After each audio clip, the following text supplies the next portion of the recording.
Assalamualaikum warahmatullahi wabarakatuh. Nama saya Talita Elian Delinda, NPM 1912-011-379, mahasiswa Fakultas Hukum Universitas Lampung. Pada video kali ini saya akan menyampaikan mengenai konstitusi sebagai pemenuhan tugas ujian akhir semester Hukum Tata Negara yang diampu oleh Bapak Rudi SHLLM LLB. Langsung saja kita ke materinya.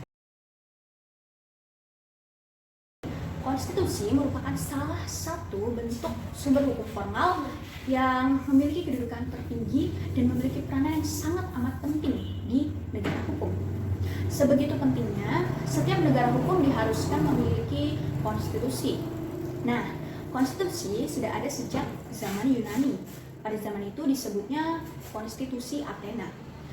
Konstitusi sendiri sering dimaknai sebagai undang-undang dasar. Seperti yang kita tahu, undang-undang dasar merupakan dasar dari segala peraturan yang berada di negara hukum. Artinya, konstitusi juga merupakan akar dari segala peraturan yang berada di negara hukum. Beberapa para ahli juga berpendapat demikian, salah satunya Hans Kelsen. Menurutnya, konstitusi yang biasa disebut sebagai hukum fundamental negara adalah dasar dari tatanan hukum nasional. Kemudian, konstitusi memiliki dua pengertian, yaitu konstitusi dalam arti luas dan konstitusi dalam arti sempit. Konstitusi dalam arti luas ialah konstitusi yang berbentuk segala peraturan baik tertulis maupun tidak tertulis yang sifatnya mengikat, yang mengatur mengenai sistem pemerintahan negara beserta norma-norma yang mendasarinya. Sedangkan konstitusi dalam arti sempit ialah kumpulan-kumpulan peraturan tertulis di suatu negara hukum yang sifatnya mengikat. Dari pengertian yang tadi saya jelaskan, maka dapat disimpulkan konstitusi yang dimaknai sebagai undang-undang dasar merupakan konstitusi dalam arti sempit, karena ia hanya mencakup peraturan tertulis, yaitu undang-undang dasar. Sedangkan walaupun setiap negara memiliki konstitusi, tetapi tidak setiap negara konstitusinya berbentuk peraturan tertulis seperti undang-undang dasar. Contohnya, konstitusi di negara Inggris yang sifatnya tidak tertulis, atau yang biasa disebut dengan konstitusi yang tidak terkodifikasi. Selanjutnya, mengenai klasifikasi konstitusi menurut Case Ware. Yang pertama, konstitusi tertulis dan tidak tertulis. Konstitusi tertulis ialah konstitusi yang naskahnya terkodifikasi di dalam dokumen-dokumen formal, yaitu undang-undang dasar. Contohnya, konstitusi di negara Indonesia yaitu Undang-Undang Dasar 1945, dan konstitusi di negara Perancis yaitu Undang-Undang Negara Hukum Perancis. Sedangkan konstitusi tidak tertulis ialah konstitusi yang naskahnya itu tidak terkodifikasi di dalam satu dokumen-dokumen formal, yaitu undang-undang dasar. Contohnya konstitusi di negara Inggris dan Selandia Baru. Jenis yang kedua yaitu konstitusi rigid dan fleksibel. Konstitusi rigid disebut juga sebagai konstitusi yang kaku karena konstitusi ini sulit untuk mengikuti perkembangan zaman dan proses perubahannya pun tidak mudah. Contohnya, konstitusi di Indonesia yaitu Undang-Undang Dasar 1945. Sedangkan konstitusi fleksibel ini kebalikannya dari rigid. Fleksibel ini sering disebut sebagai konstitusi yang luas karena ia mudah mengikuti perkembangan zaman dan proses perubahannya pun tidak sesulit rigid. Contohnya konstitusi negara Inggris dan Selandia Baru. Jenis yang ketiga yaitu konstitusi derajat tinggi atau supreme dan konstitusi berderajat tidak tinggi atau subordinat. Konstitusi berderajat tinggi dan tidak berderajat tinggi ini dibedakan berdasarkan kedudukan dan syarat pembuatannya, syarat perubahannya. Nah, di mana supreme itu memiliki kedudukan yang paling tinggi dan syarat perubahannya tidak sama dengan undang-undang lainnya. Sedangkan subordinate itu memiliki kedudukan yang tidak tertinggi, bukan tertinggi. Dan syarat perubahannya pun sama dengan undang-undang lainnya. Kemudian jenis yang keempat yaitu konstitusi serikat atau federal dan konstitusi kesatuan atau unitary.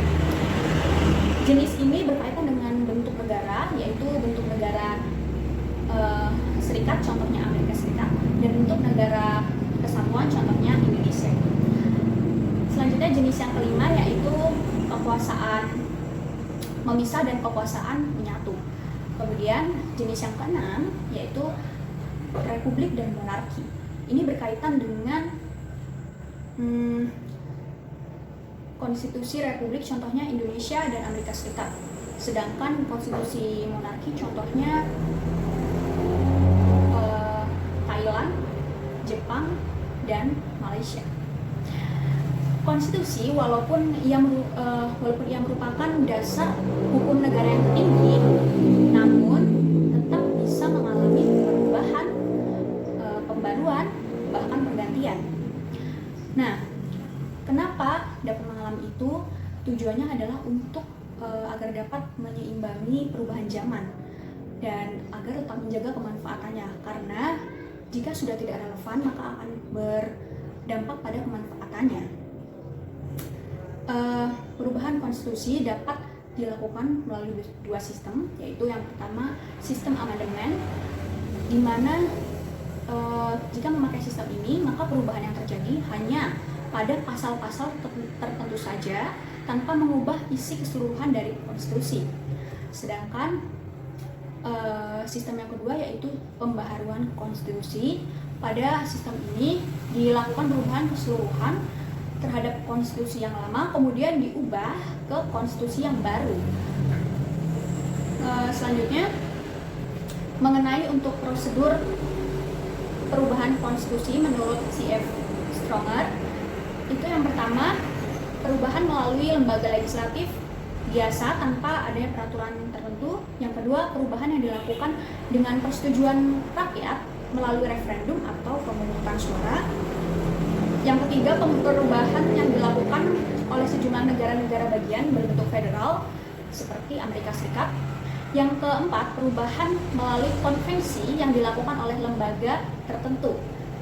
Maka dari itu disebut juga sebagai special convention. Nah, terakhir, pembahasan mengenai mengapa konstitusi sangat amat penting di suatu negara hukum. Pertanyaan ini akan dijawab melalui penjelasan mengenai fungsi konstitusi. Fungsi konstitusi yang pertama sebagai dokumen nasional. Fungsi ini berisi ketetapan-ketetapan, berisi perjanjian, kesepakatan tentang hukum, pendidikan, ekonomi, kebudayaan, dan aspek lainnya yang berkaitan dengan tujuan negara tersebut. Fungsi yang kedua yaitu sebagai piagam kelahiran negara baru.